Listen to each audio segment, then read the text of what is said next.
We use questions to win rather than to learn. And we want to know definitively how is something going to turn out. It's I don't know yet. And I think for leaders, it's one of the most powerful statements that we can make, because what it's saying is we're reframing not knowing something as a temporary moment, and it's real. The strongest leaders aren't the people who see everything. It's the ones who are working the hardest, I think, to see what they're missing.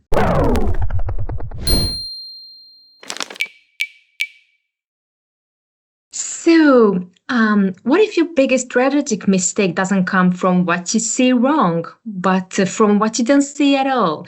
Blind spots aren't a sign of weakness. They are just natural limits of human thinking. They can quietly shape decisions and culture without us noticing. Hi everyone, I'm Emese Dudics, and today I'll be talking with Kirstin Ferguson, a leadership expert from Australia, a Thinkers 50 award-winning thinker, and the author of the newly released Blind Spotting, this beautiful book. With decades of board and executive experience, Kirstin says one of the biggest challenges of modern leadership isn't what we know, it's what we fail to notice. That's exactly what we'll be exploring in today's conversation. Hi, Kirstin. It's so nice to see you. Thank you for being here. Oh, thank you for inviting me from the other side of the world to speak with you. Thank you. So, Blind Spotting isn't your first book on leadership. What issue did you notice that inspired you to write this book? Well, probably like all of us, you can't help but notice how quickly the world is changing. You know, what we thought we knew is often out of date after a month or a week, or, you know, the world, even the last few days. And I thought back to this idea of when I went to university, or when people were learning their jobs for me 30 years ago. I thought I would learn all this knowledge and sort of carry it around with me like a big pile of encyclopedias, and it would see me through. But of course, pretty much everything I learned then is now out of date. And so what I observed as a leader myself, and sitting on company boards and through research, is that I think the most impactful leaders are those who can adapt to the new world we're in, to new realities, to learn and unlearn and then pivot. So that idea of unlearning, and that feels like the real leadership challenge for our time. Yeah, exactly. I see. And at the board level, what kind of blind spots do you see as most common? Well, I think regardless of whether we're in a boardroom or we're working in a business or on a factory floor, or if we're in a relationship, or even if we're just parenting our children, we've all got these blind spots that show up all the time, because all they are these hidden gaps in our thinking and in our decision making, and they're the biases and the baggage we bring to any decision we're making. And that baggage might be based on the past experience we've had, which could have been good or bad. And so blind spots really are just those influences we allow to have on the choices we're making as we're navigating this complex world. And I guess if I can, I like to think of us all as either seekers or knowers, and we are all both of these at different times. And we can also identify other people who are like this. So seekers freely admit what they don't know. They're always asking questions to learn. They're willing to rethink their ideas. They're comfortable with not knowing, you know, how things might turn out. It's great to be a seeker, but then we can also, especially when we're stressed, become knowers, where we believe we've already got the answer, and we become unaware of those biases and those blind spots. We use questions to win rather than to learn, and we want to know definitively how is something going to turn out. So I think regardless of where we are, we fit into those two spots all the time. We're always moving between them. And being more aware of whether you're being a seeker or a knower is half the battle. to overcoming these blind spots and the influence they have on us. Yeah. And can you mention some typical, very common blind spots on corporate leaders level? Yeah, well, confirmation bias is one we would all be aware of, where we have a view in our mind of a decision we want to make. And so we start looking for evidence that will prove that to be the right answer. And, you know, I do that all the time with my husband. If I want to have something happen, if I want to buy a new couch, I'm going to only go and find all the reasons that make it important and relevant and vital that we buy this new couch. I'm not going to find anything that suggests we shouldn't. It's exactly the same when we're at work or we're dealing with colleagues or we're having an argument. The world is so polarized at the moment. If you've got a really strongly held view on something, we will hold on to that view and only follow pages on Facebook that reinforce it, and suddenly we're in that bubble. So I think, you know, that's a very common one that can affect all of us all of the time. There's something like 200 to 300 of these blind spots or thinking biases that we all succumb to. So there's plenty to choose from. But I can assure you, if you're thinking and listening now that you don't have any blind spots, that is your number one blind spot. Yeah. Everyone has their own blind spots. I'm sure about that. Yeah. You highlight honesty, curiosity, and flexibility as key to addressing blind spots. Can you unpack these three qualities a bit? Yeah. So what I didn't want to do is just write another book about blind spots, because, I mean, you ask 99% of people, they're going to agree they have blind spots. We know what they are. So what I wanted to do was say, okay, well, that's great, but what do we do about them? What can I practically do to help me either find my blind spots or, when I find them, overcome them? And so I came up with a sort of a way of thinking about the mindsets we need. And I'm going to tell you three, as you mentioned them: honesty, curiosity, and flexibility.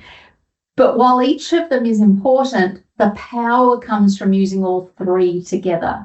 So the first is to be honest, and this is around this idea of intellectual humility. And what that means is understanding and then accepting that we don't know everything. Now, many of us are actually scared to admit that, especially around things we've worked at for a long time, or, you know, whatever it might be. We don't want to admit that we don't know everything. But when you're laying in bed at night, you can tell yourself safely that you don't. We know we don't know everything. So being able to accept our intellectual limits is incredibly important. And it's also important to remember that most of us have an incredibly good, and I hope I can say this word, bullshit meter. We know when someone else doesn't know what they're talking about. We can tell.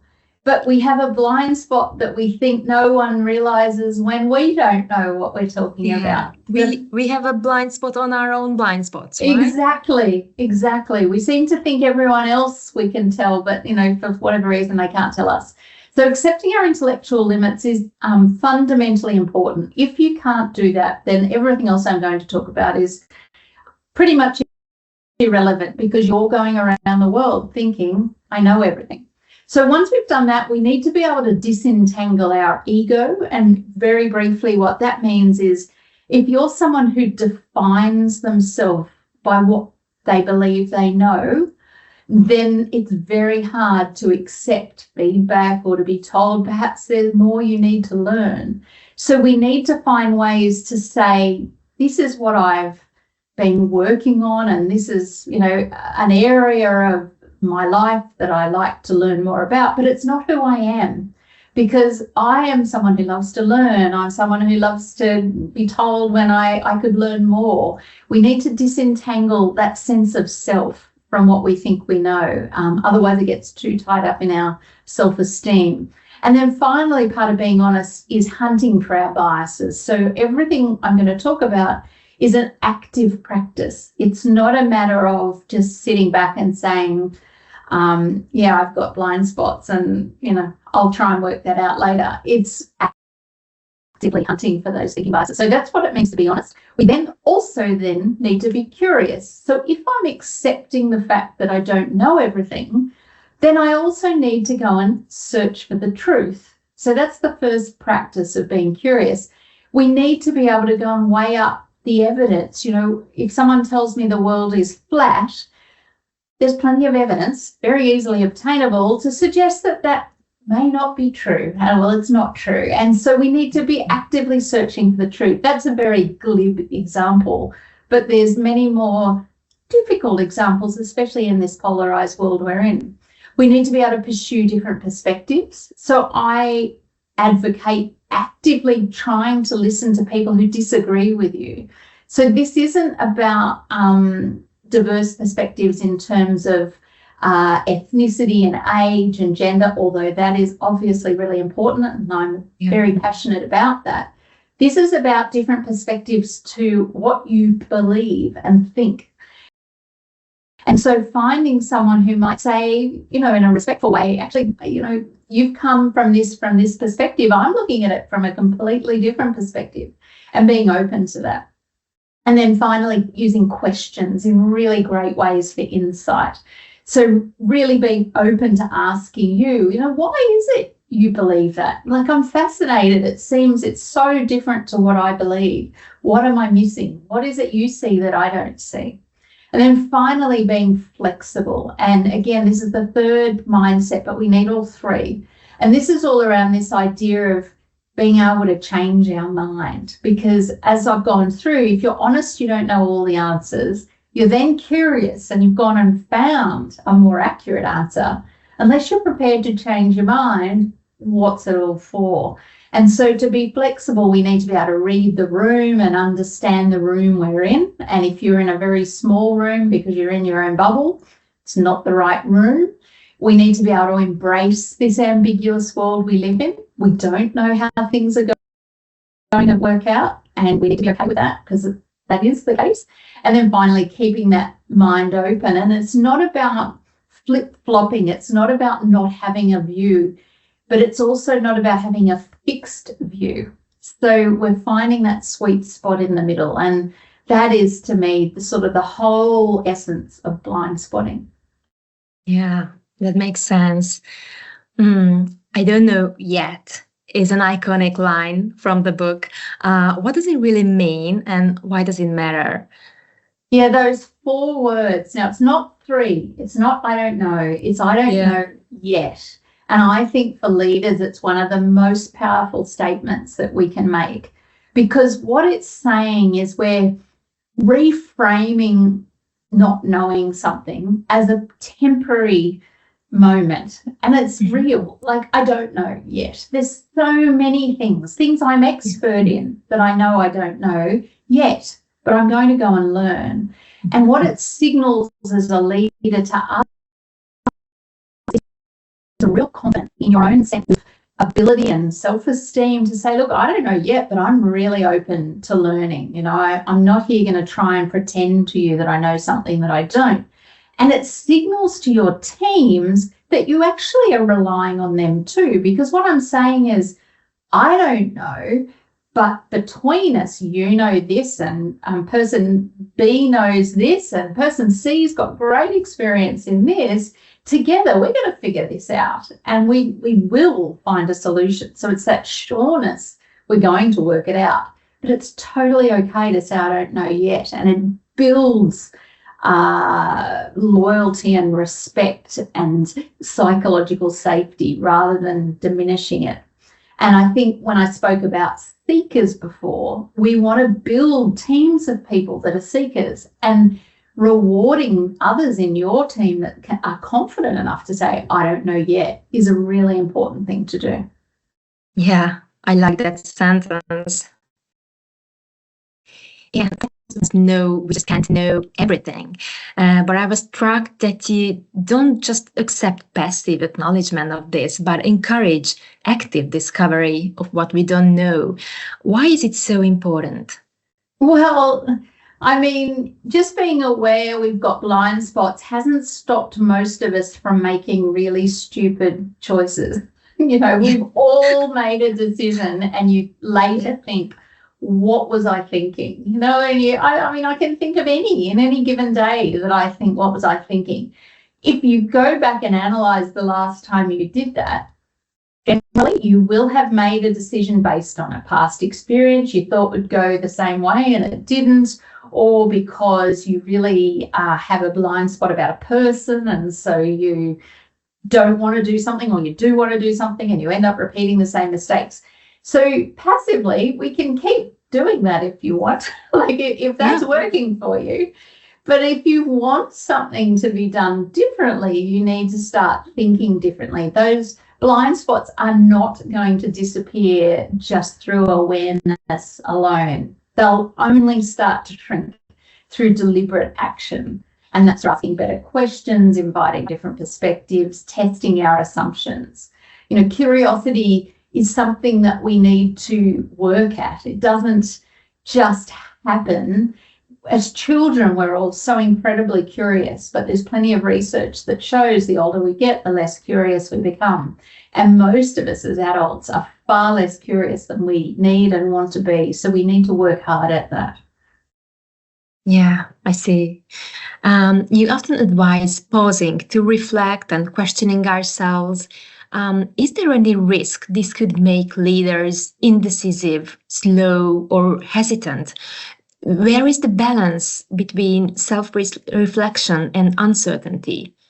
Well, self-awareness is an incredibly important skill I wrote about in my last leadership book called Head and Heart. And it is really important to be aware that you're not being indecisive through asking so many questions for so much feedback, nothing ever gets done. That is not what blind spotting is about. Blind spotting isn't about paralysis.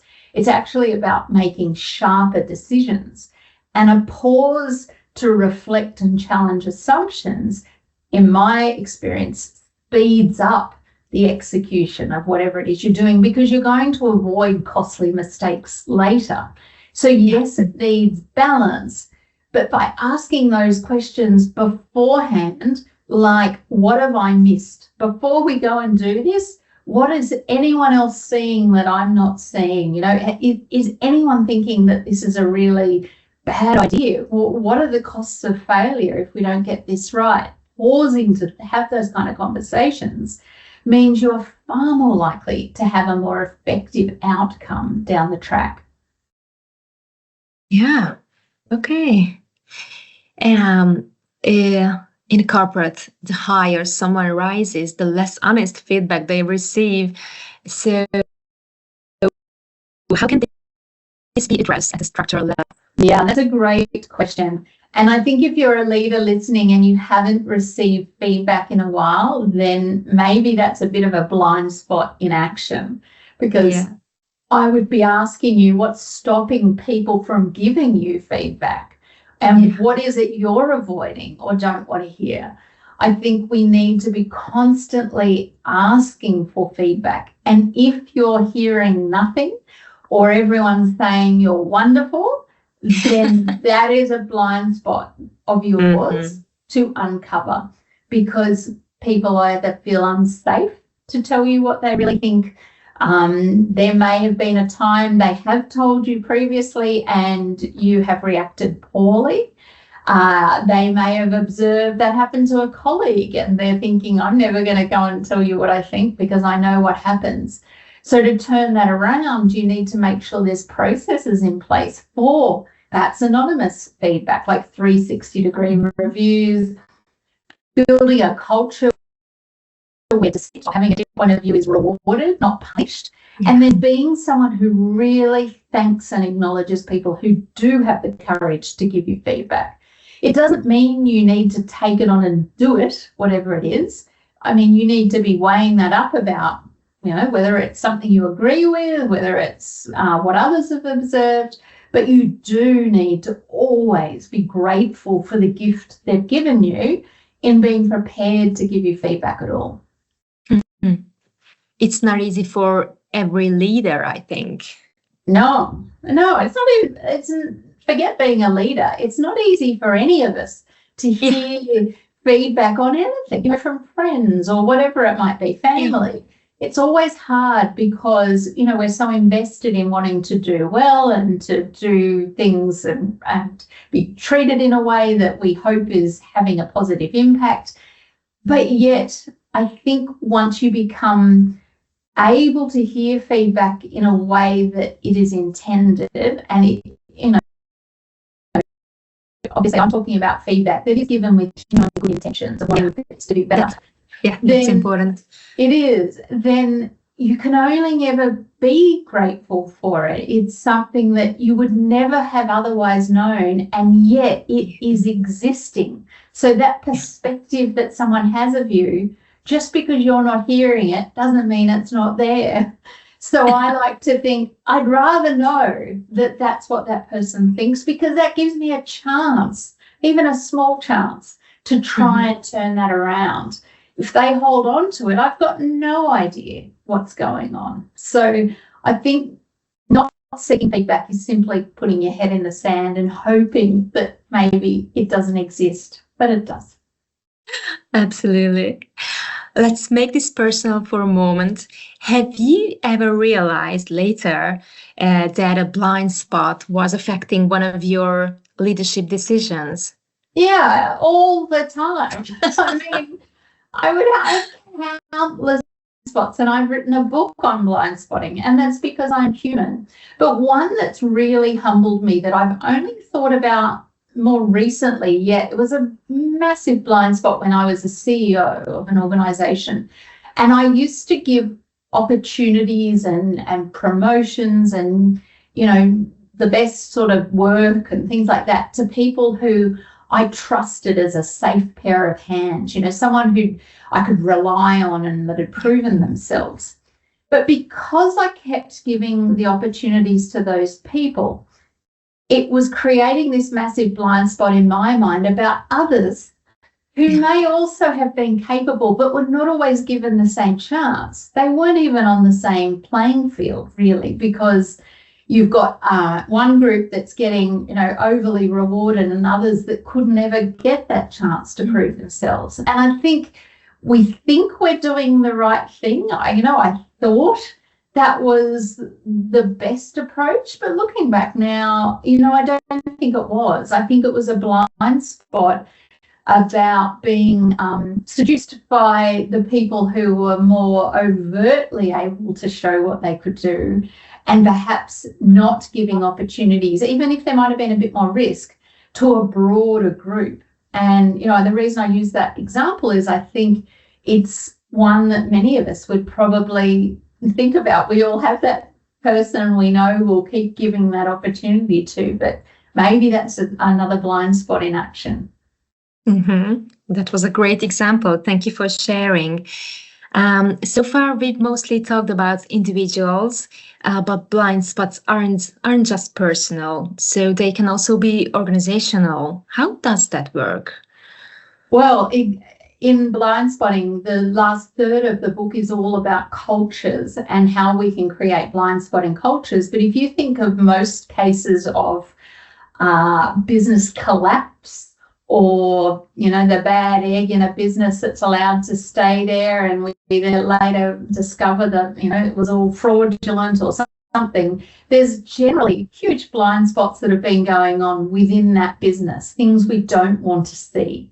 So I think as leaders, we need to be aware that you can have a whole team with a blind spot about the way they've always done things. You might have a value that's been embedded for so long that it's actually created a blind spot about the way you think about things. And I can think of organisations that have the beautiful value of, caring for each other, and they'll tell me, look, we're all so nice to one another, we're not prepared to give feedback, for example. That had become a blind spot in that organisation because they're so focused on executing the values in a way they think will work that it has these unintended consequences that become blind spots. So I think for all of us, we need to, in our teams or in our organisations, think about our processes and our incentives and the habits that have grown up, and what is it you're measuring? You know, how is that reinforcing some of the behaviours you want or don't want? And who are you promoting? Who are the kinds of people that get promoted? Or what risks are you happy to talk about, and which are the sacred cows that you don't want to talk about at all? Because over time, those blind spots do become institutionalized. They'll start to feel normal. And I think that's where the real risk begins. Mm-hmm. Okay. And how does blind spotting rely on your previous book, Head and Heart Leadership?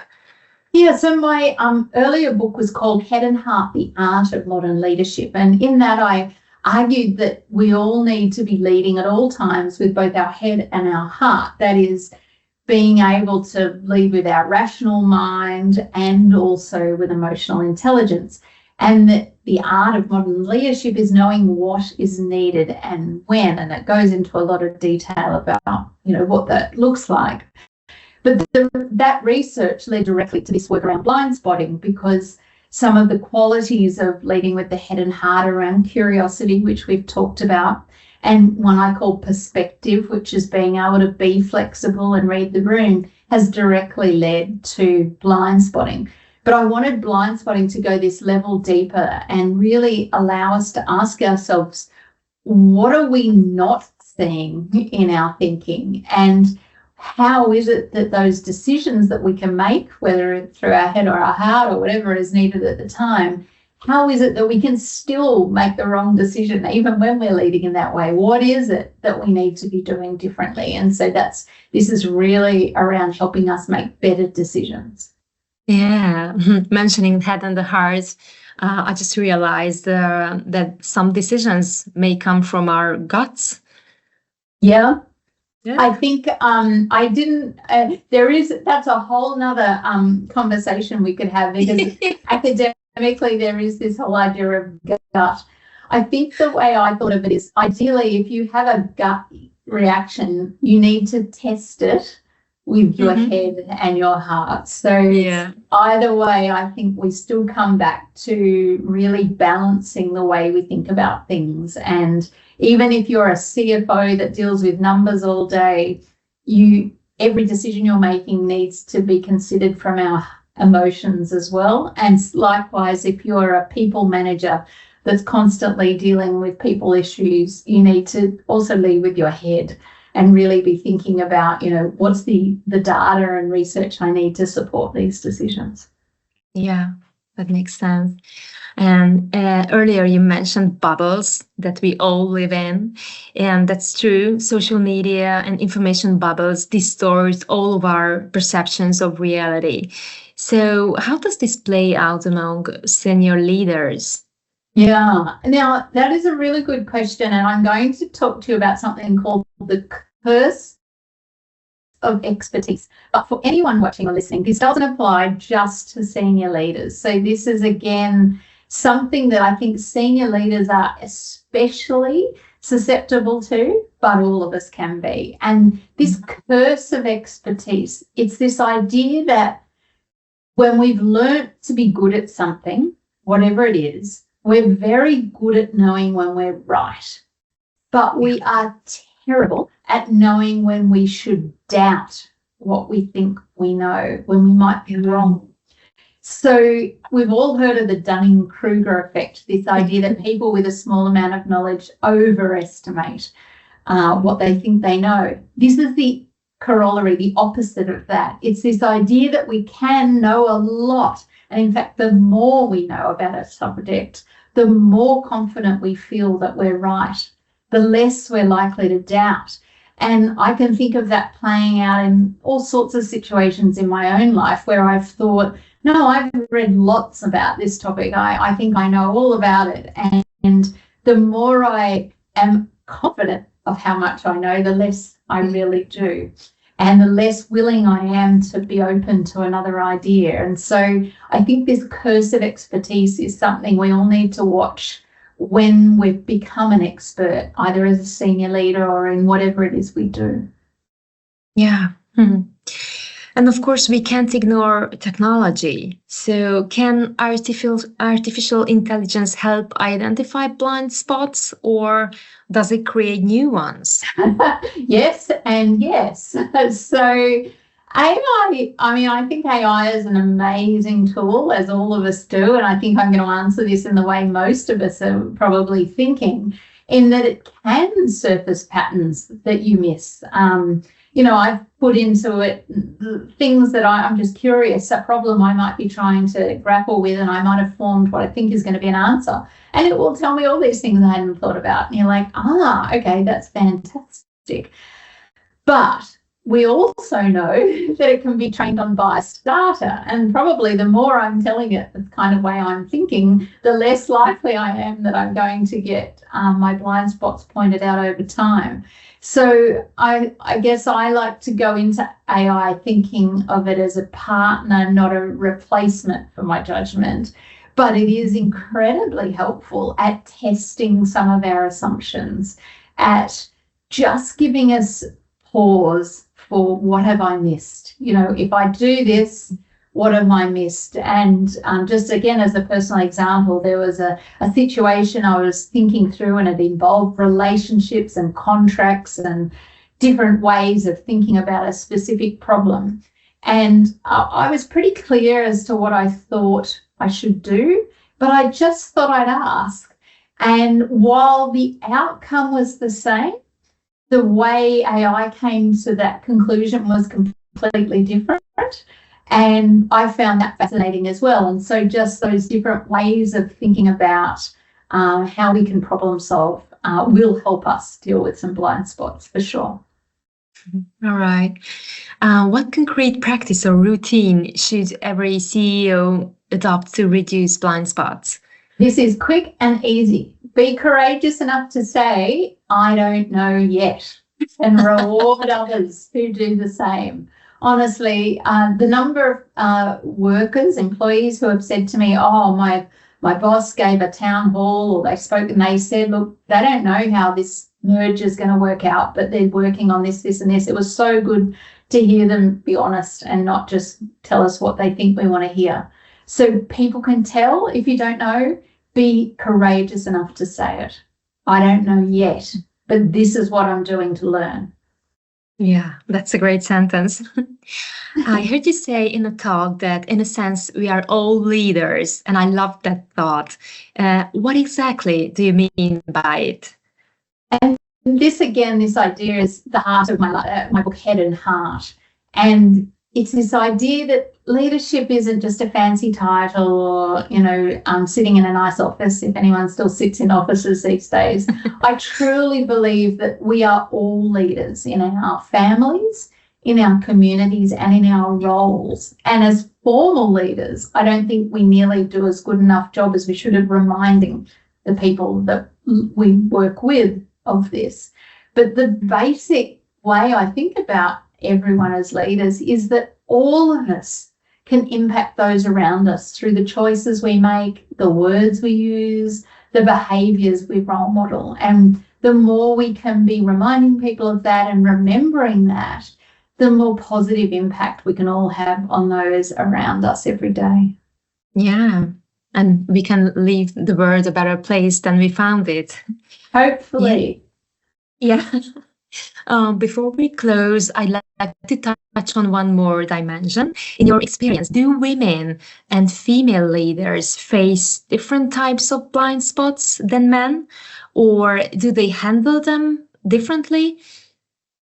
In the research I did, I didn't look at gender because the general, and so I'm only answering anecdotally, is that no. So even around head and heart leadership, there was no gender difference in my research, and I would expect blind spots to be the same because blind spots are a human failing.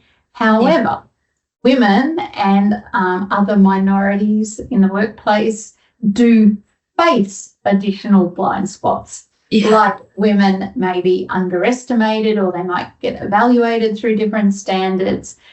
And if anything, women are more likely to seek feedback and to display intellectual humility. So that idea of being accepting that they don't know everything. So that's a strength in blind spotting. So I'm not really answering your question. I don't think women have any more or less blind spots than men. I do think they experience more of them. Yeah. And I do think that they practice some of those mindsets a little differently to men, but I haven't got the research to prove that. All right. And what do you think? By the way, women? That could be my own blind spot, being a woman as well. Oh, so okay. who Really knows? There might be others that have a different view, and that's okay.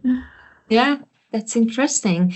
And what do you think? What women and other minorities can do when they face blind spots? Oh, well, gosh, that is then the subject of my very first book called Women Can't. The power of women supporting women. I think women are wonderful allies for one another and can be a really powerful force when they work together. And that's the same for all minorities. And remembering that women at that intersectionality of different ethnicities and different disabilities and things have even greater challenges to face. Yes. So we as white privileged women need to be supporting those women even more. And so I think when we're faced with blind spots, gosh, the older I get, the less patient I am. And you think, really? You're really asking me that now? But I think if you're in a workplace where, as women, you're all facing the same blind spots, you can have a lot of power by working together. That's great. Okay, let's wrap up with this. If our viewers take away only one thing today from blind spotting, what should it be? To relax, because we all have blind spots. So nothing I'm telling you is new. But what I am suggesting is that trying to pretend they don't exist isn't really optional anymore, because the strongest leaders aren't the people who see everything. It's the ones who are working the hardest, I think, to see what they're missing.